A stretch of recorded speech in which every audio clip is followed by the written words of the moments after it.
What's going on, guys? We are back on the 1964 Mercury Montclair. In this episode, we're going to try to get the entire engine together with some performance parts, show you guys how it all goes together, and try to complete this vintage 1964 Mercury with a little bit of performance, but keeping the original integrity of the car intact. So I'll show you guys what we're going to do. Alright, so if you guys saw the last episode, we ended up cleaning this entire Mercury. We detailed the interior, trying to get all that mold and stuff off of it. This car's been sitting in the garage since the 80s and it hasn't seen daylight in a very, very long time. So when we got it at a swap meet, the car was no brakes, the engine was tearing apart, and it was just really gross and moldy. So we ended up cleaning it up in the last episode, and in this episode we're going to try to install all the parts back onto the motor to try to get this thing back on the road. So I'll show you guys the parts that we're going to install, and then we'll get to working on this thing. Underneath the hood is a 390. This car was originally a 2-barrel 390, and it is an FE motor. And these motors, if you're not familiar, are the big block style Ford motors. Ford actually had two different designs of the big block motor they made, and this is a FE where it has this head design where half the intake covers over the head, and actually the push rods run through the intake manifold. Kind of strange setup, and that's what we have in this car. And somebody actually pulled the intake manifold off of it and ended up using it in a different vehicle, and that's why this vehicle sat for so long. So we're going to be reinstalling all the parts and show you guys how we can hop this thing up a little bit to make cheap, easy budget power. Alright, so this is what we're going to be installing on our Mercury. We have a aluminum intake manifold for a 4-barrel carburetor. We ended up actually getting all this stuff from Eldebrock in a kit. You could just click buy and you know that everything is going to work together, which is really nice. So we ended up going with an aluminum 4-barrel intake manifold. The cast iron intake we still have, but it's just very heavy, and it actually weighs over like 80 pounds, and this one is very light, and it's much better than the cast iron one that was originally on there. And to top that off, we're going with an Eldebrock carburetor. Just gonna go with that since it has the Eldebrock intake manifold, and that should work really well together as well. And then since we have the intake off and we have access to the lifters and everything, we're going to go install a comp cam camshaft in it, and this should improve some low-end torque. You guys ever driven something this big before? These cars make pretty good power, but they're very, very heavy. So we went with the cam to improve some low-end torque to get a little bit more performance out of the motor. That way, whenever we put it all together, you should be able to cruise with plenty of power, but be able to keep up with modern cars at highway speeds and stuff like that. And while we're replacing the cam, we're going to replace the lifters, and we're going to install these lifters in there as well. So I have some Felpro gaskets and everything like that. So it's a very simple kind of build we're going to do. We're going to just install this stuff and tidy everything up and get this motor complete today. So that way we can get one step closer to getting this thing back on the road. So with all that said, let's get to throwing this stuff on. Now my first concern here is we are going to do a cam in this, and just all the stuff in front of the engine probably will have to get removed. So if you're not familiar, we have to slide the camshaft out, which is about the length of the engine, out of the motor. So we're going to have to pull the radiator out for sure, and we're going to probably have to pull this hood latch assembly and possibly pull this grill off, which doesn't look like it's too bad to do, just to get the cam out. So I'm going to start working on taking all that stuff out of our way. That way we can get into the engine, make it a little bit easier to work on, and start putting this stuff in.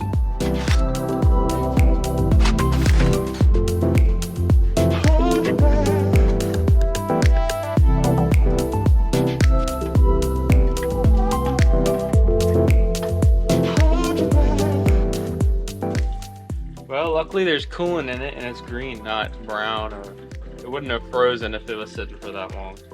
And it's not like there's too much coolant in here because he took the intake off.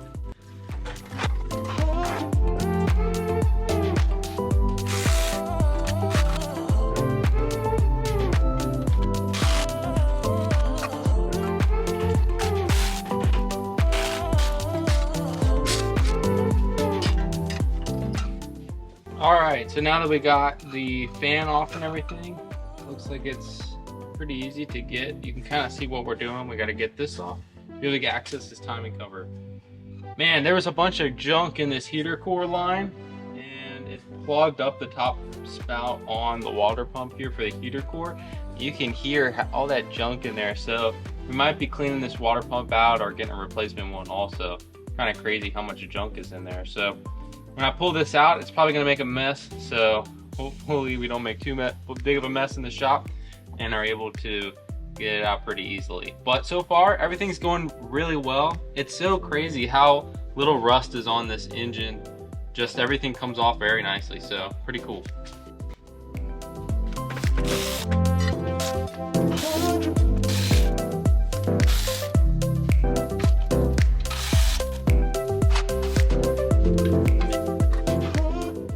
Alright, so now we got the water pump and everything off. The next step is to pull the balancer off. So you need a special tool to be able to pull it.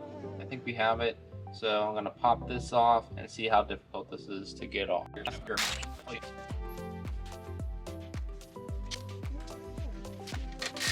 So these balancers are actually two pieces. So there's bolts surrounding it, so you got to take these little bolts out, and there's one big bolt in the middle holding it to the crank. So when you take this first piece off, you see like you can't get a puller on it because it just has, it's flush. But whenever you pull it off, there's slots in here, so you can get a puller on it and pop it off. So this is the only type of puller that I have on me right now. But essentially what this is gonna do, these bolts are gonna thread into the harmonic balancer, and then this is going to push against the crank. So when we tighten this up, it'll push the harmonic balancer away from the crank, and it should come off. So let's see if this one works. If not, I might have to get a harmonic balancer puller. This is more like a steering wheel puller, but I think it'll do the same thing. So let's try it. Right off with the steering wheel puller. So that actually worked pretty good.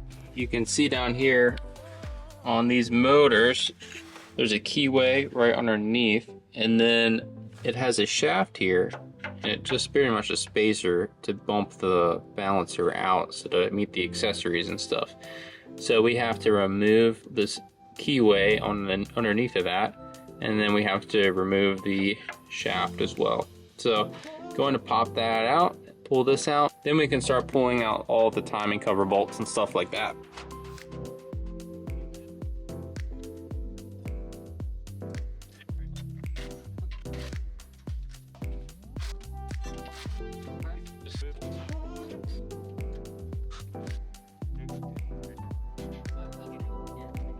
Somebody had just been in here for sure. They put the dual roller timing chain on there, which is awesome.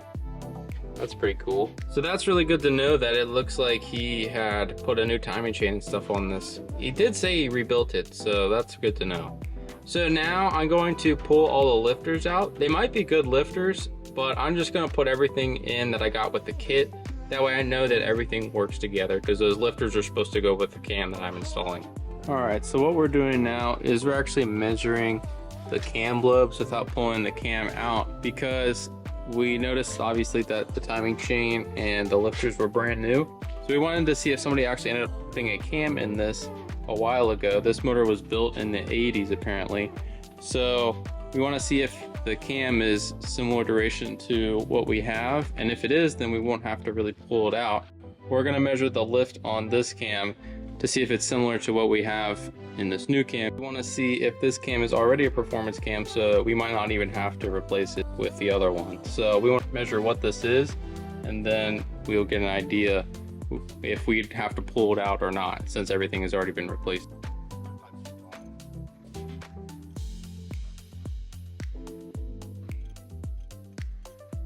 Okay, so this is the cam that we have in it, and these are the cam specs that we have with the cam.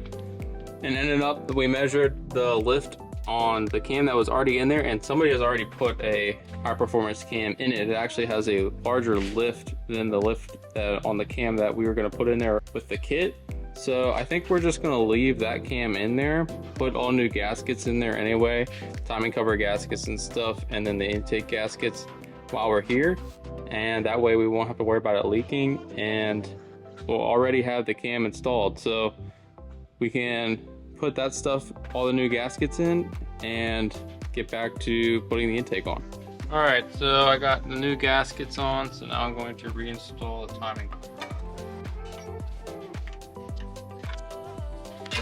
I got the timing cover back on, and then I'm going to get ready to put the lifters in and start putting this whole front accessory back together. And then I can put the intake on, and that should be pretty complete on the motor. Alright, well, we got all the accessories back in, water pumps in, all new gaskets and everything like that. So I cleaned off the top of the sealing surface on the heads so we can get ready to put this intake manifold back in. So I got the Elderbrock aluminum one, so I got all gaskets for that. So hopefully we can just put this thing in and should be straightforward. Got our intake gaskets all on, make sure they fit. Gonna put some sealant on these, and then we'll be ready to put the intake manifold in.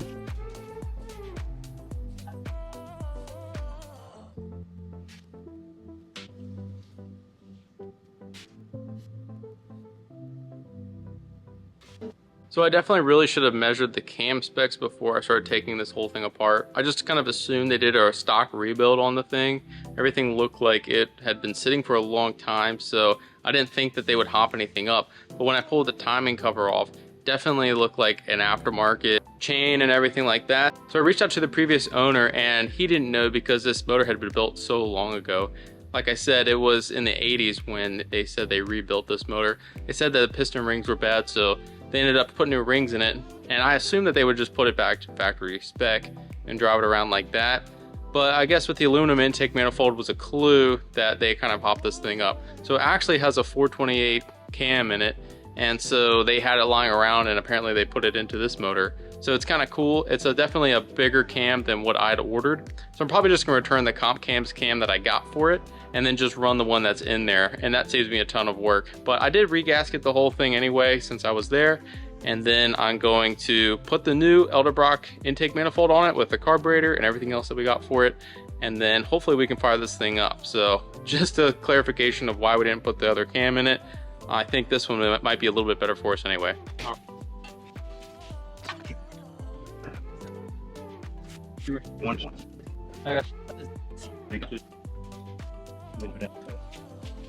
Alright, got the intake on. We had to cut, there's a dowel on the motor to locate the gasket, I guess. The Elderbrock doesn't have a clearance for that, so we had to trim that. But once we got that on, it works pretty good. So intake's on, now we're just gonna bolt everything down.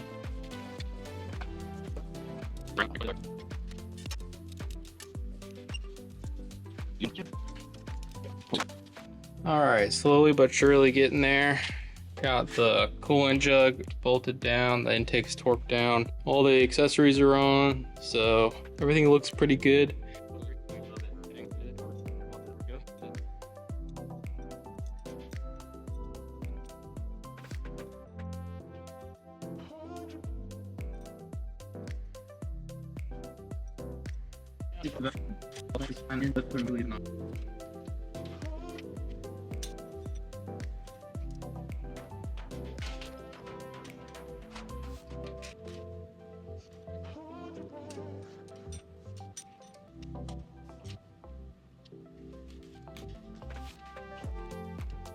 Alright, well, we are having our shop nights event tonight, so I kind of need to wrap this thing up. But I got the valve train in and all the stuff on, just kind of trying to make it look like a car, so I just threw the valve cover on. I really want to paint those the original gold color to match the air cleaner that we have whenever I get a chance. But for now, just plop the carburetor on it. It's not going to run, but it'll look like it will. Alright, I'll throw the other valve cover on, and that'll be it for today. Alright, new day back on the Mercury.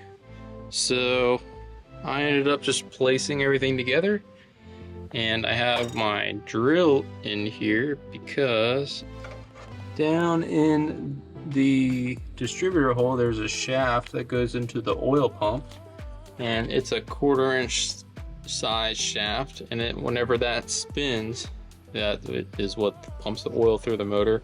It's on the bottom of the distributor. So since this motor's been sitting for so long, I decided to prime it so you can just stick a extension and a socket down onto that shaft and then spin it, and then that should act as the motor's running and just lubricate all the ports and everything with oil before you fire it up. That way you don't have any dry starch or anything like that. Just will help a little bit whenever it's been sitting for so long. So going to do that real quick, and then I should be able to get this distributor in here. So if you guys ever do this, make sure you tape up the socket onto the extension. That way you don't drop it down in here. And then you can set it on there. Make sure you're going counterclockwise and spin it over.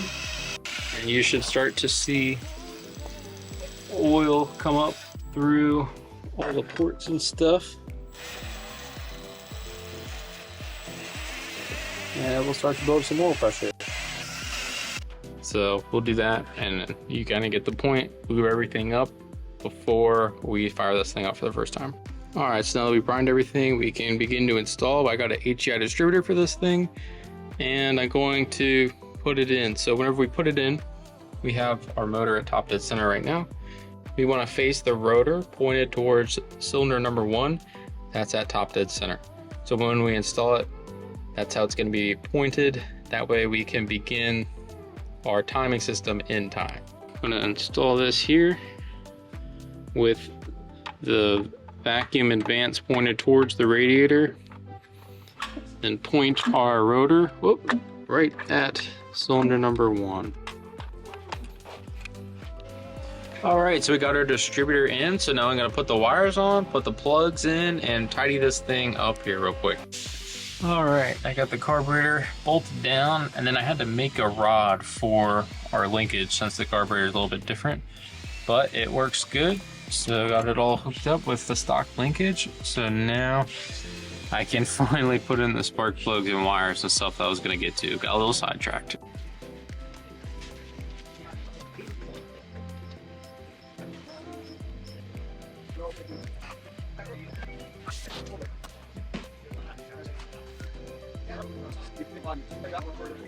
Alright, got the plugs in, so now I'm going to put the wires where they need to go. And I'll put up a picture of the order of where I need to put the wires.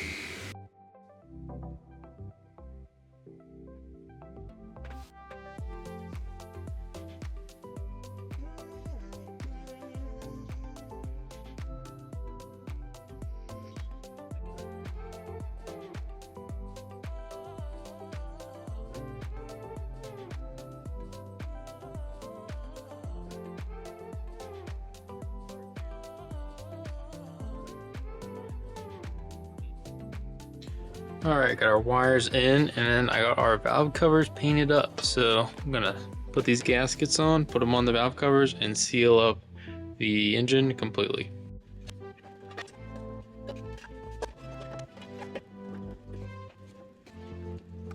Got the carburetor fuel line all hooked up, and I got my distributor in, got the wires in, I got the valve covers on and everything wired up to the distributor. So I think it's time we try to put some gas in this thing and see if it'll run. So now I'm going to try to fire it up for the first time, see if I got the timing right, and see how the fueling is and everything like that. So let's try to fire this thing up. So now let's try to crank this thing over and see if it'll fire.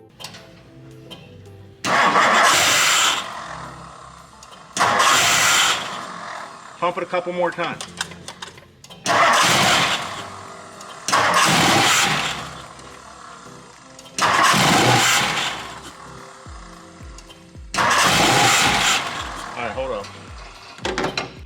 Alright, well, our gas tank is completely clogged with just stuff. So you can see down here our fuel line is completely clogged. There's just dirt coming out of the whole fuel line. I assume that it just sucked up all that crap in there and it plugged it up. So we're gonna need a new fuel line, fuel tank, whole fuel system in this. But just so we can hear it run, we have the boat tank hooked up.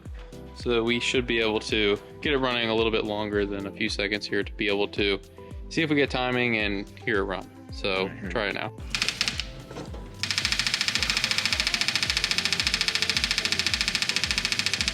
There. All right. Come on. There it goes. All right.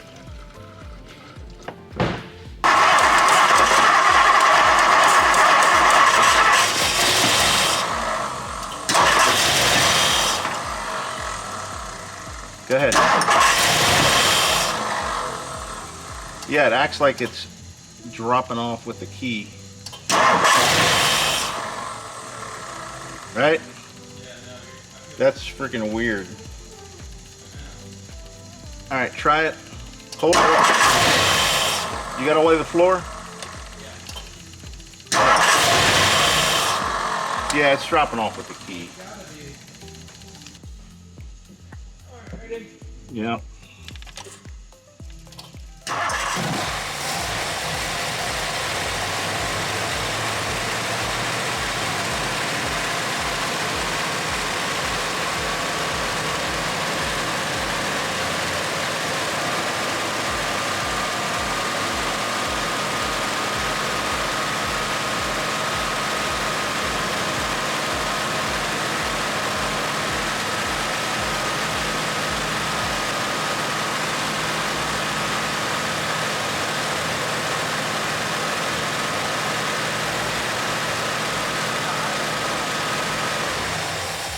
Needs to idle down. But it seems like it's running pretty smooth. Yeah, run good.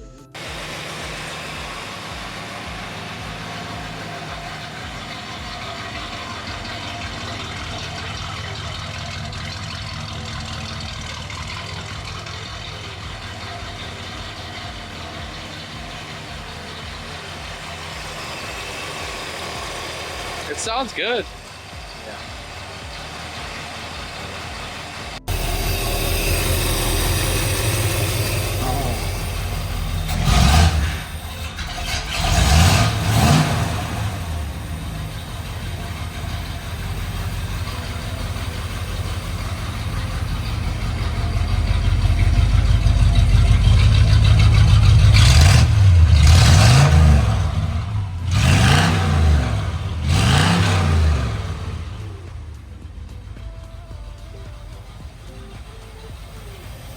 Alright, so now we're going to try to get the timing a little bit closer than what we did the other day and trying to run it for a little bit longer. We got coolant in it, so we can run it for a bit longer than we did whenever we first fired it up.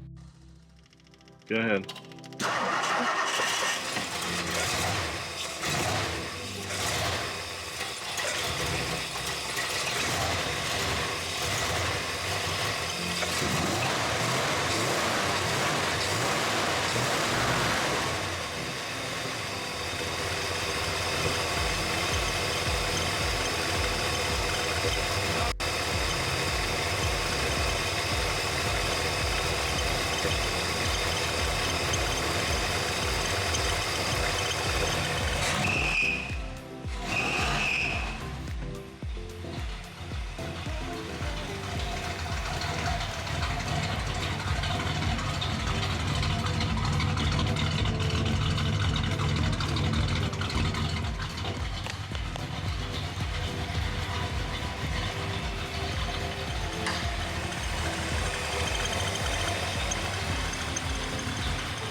Pretty awesome to hear this thing running for the first time since probably the 80s, so pretty neat to get this thing back up and running.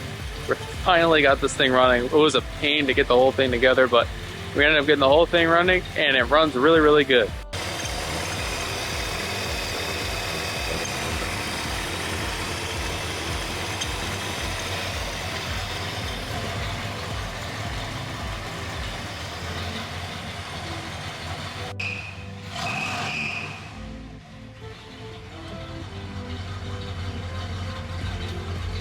All our gauges, temperature, oil pressure.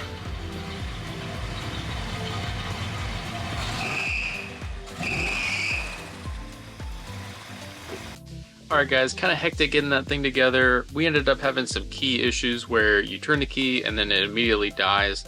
So ended up our ignition switch was bad. So I ordered a new one of those.